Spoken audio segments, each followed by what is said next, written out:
Namaskar and a very good evening. This is your host Sheeba Rakesh welcoming you to this edition of the English program. As is very famously said, freedom is the open window through which pours the sunlight of the human spirit and of human dignity. The essence of life in the Vedic or the Sanatan tradition is the experience and enjoyment of this very freedom. How this freedom enhances the quality of human existence through thought is what we considered in today's chosen topic, Vedanta, a milestone in the field of philosophy. Enlightening us on the topic is Dr. Prasant Shukla, Associate Professor, Department of Philosophy, University of Lucknow. Philosophy, in its widest etymological sense, means love of knowledge. As we know, it is made up of two Greek terms, philo and sophia. Philo, in its technical sense, means love, attraction, craving, or thirst. On the other hand, the term sophia means truth, knowledge, or wisdom. So, in the Western context, philosophy means anything which is done for the pursuance of knowledge. In Indian context, it is usually known as darshan, which literally means the vision of truth. Now, it is interesting to know that philosophy or darshan is a term of recent origin, but the original term has been anviksha or parishkar vidya. Now, this term connotes that we keep on polishing our faculty of understanding. We keep on going on in the dialogical mode, samvad parampara, to know the response to some unanswered questions. In Indian context, darshan has usually been divided in two airtight compartments. One, which is known as the heterodox systems of philosophy, popularly called as Nastik darshan. On the other hand, the particular stream of darshan which believes in the authority of Vedas, the scriptures or the sacred texts are known as the Astik Sampradaya or the orthodox system of philosophy. It is interesting to know that in the Indian context, both the line of thoughts have been given equal respect and due place for proper discussion. In Nastik Sampradaya, usually we mention the Charvak Darshan, which is popularly also called as Lokayat. Along with that, we also include the Jaina Darshan as well as the Bauddha Darshan. Most of the time, the Nastik Sampradaya are believed to be the reactionary school of philosophy. However, the original Indian culture and philosophy, that is Darshan, has been popularly known as the Sad Darshan, that is the 6 ways of knowledge or the 6 schools of philosophy. These have been Sankhya, Yoga, Nyaya, Vaishesik and Mimamsa and Vedanta. Dr. S. Radhakrishnan, in his very prominent book Indian Philosophy, has mentioned that though there has been a lot of varieties of the Astik Sampradaya, but still it is the Vedanta Darshan which is located, which is identified as the culmination of Indian philosophy, better to be called as Darshan. Now, it is to be asserted at the very outset, please don't confuse Vedic Dharma and Vedanta Darshan. It is simply because the Vedic Dharma is based on the sacred scriptures, what we call as the Vedas, the Rig Veda, the Samved, the Yajurved and the Atharvaved. Now the issue is that the original sacred texts always remain unquestioned. Why so? Because these are the authoritative texts and we believe in those texts simply by our heart. Better to be called, they are faith-centric, belief-centric texts. Now that is the reason you cannot question Vedas and therefore they form a corpus of the institutional form of religion, better to be called as Dharma. On the other hand, there are several other texts in Indian system of philosophy which are not Vedas but as important as the Vedas. For the sake of example, it includes 108 Upanishad, Puran, Sanghita, Aranyak, Katha, Pravachan, Tika, Bhashya, and then the supplementary reading like Panchatantra and Hitopadesh. Now all of these texts provide enough space for questioning and answering. You can raise the question, you can pose the curiosity and search for the answer, search for the truth. The questions are permissible in this particular area, which we better call as the Upanishad. That is why the particular school of philosophy, which is based not on the Vedas, but on the Upanishads, which question the direction of the Vedas, they form the Vedanta Darshan. The Upanishad system of philosophy has an interesting literal meaning as well. The term Upanishad means come near to me, and I am going to tell you the real truth. I am going to explain what the reality actually means.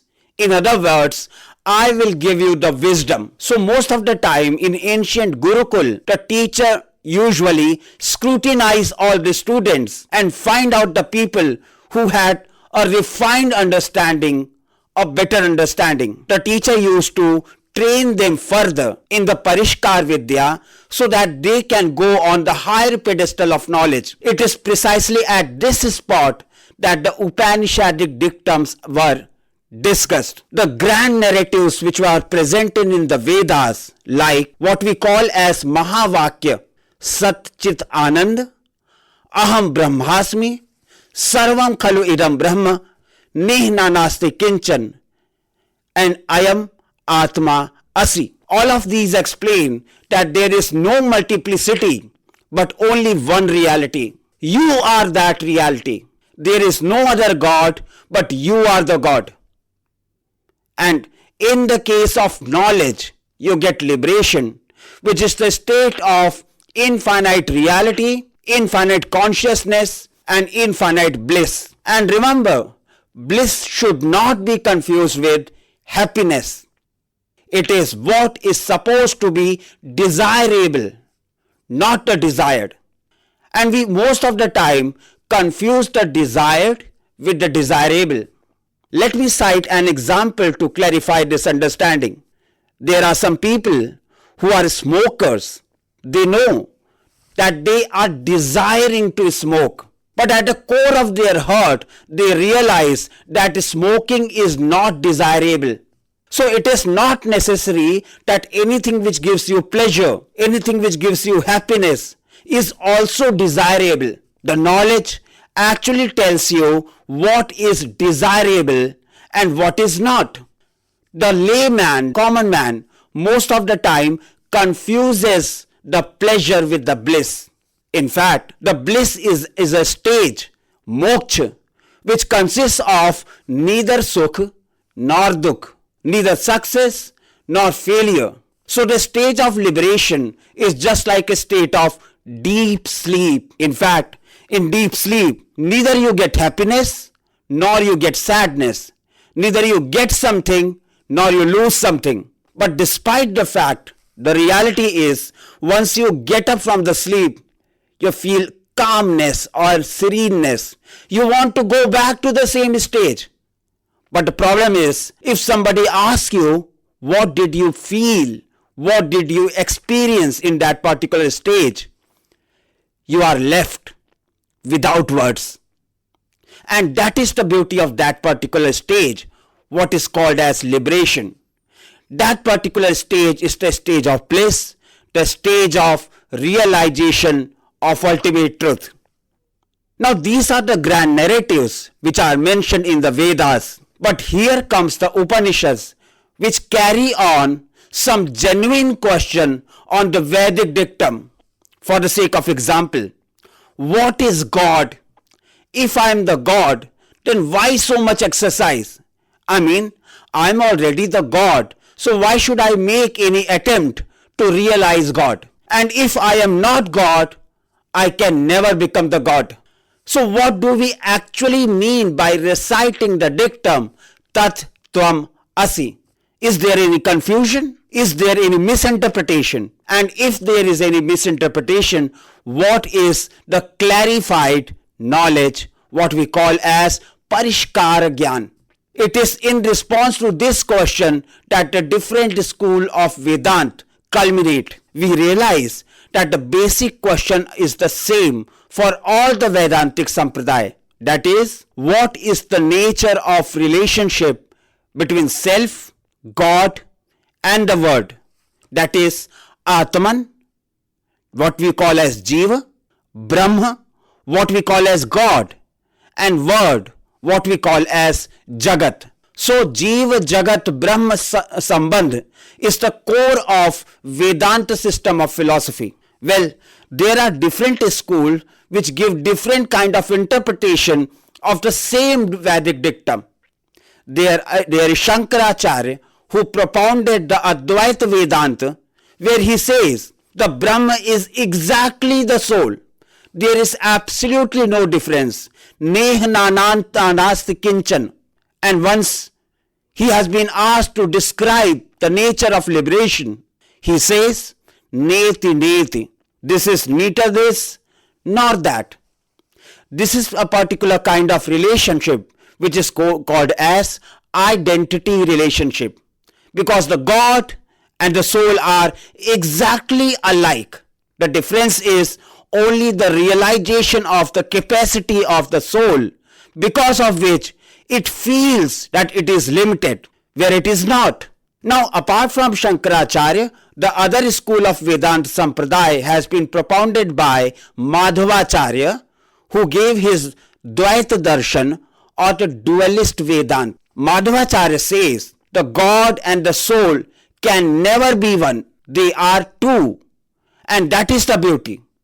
And that is why the soul or the Atman always craves to go near the God, the Brahma. And all the effort, all the exercises in this world has been pursued only for the sole purpose to get God, to get proximity of God, to realize the actual nature of God.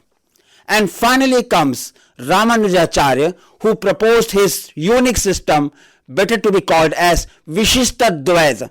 Here, Ramanujacharya says that in a way the God is the soul as the Word, and in different way the God is not the Word.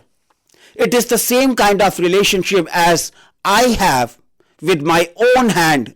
So my hand is me in one sense, but in another sense my hand is not me. So while Shankaracharya says that the reality is one, it is Advait, it is not two, the Madhavacharya says the reality is two, and Vishishtadvaita says the reality is one perspective one, and in other perspective not one. So as you can see, this is the beauty of the Vedanta system, that the same reality can be analyzed with different perspectives, and all the perspectives are equally valuable, equally appreciated by the Indian mentality. And that is the beauty of Indian philosophy, what we call as darshan. You were listening to a talk on the topic Vedanta, a milestone in the field of philosophy. I hope you enjoyed it. With this, we come to the end of today's edition of the English program. With the promise of meeting you next week, Sheeba says, Namaskar.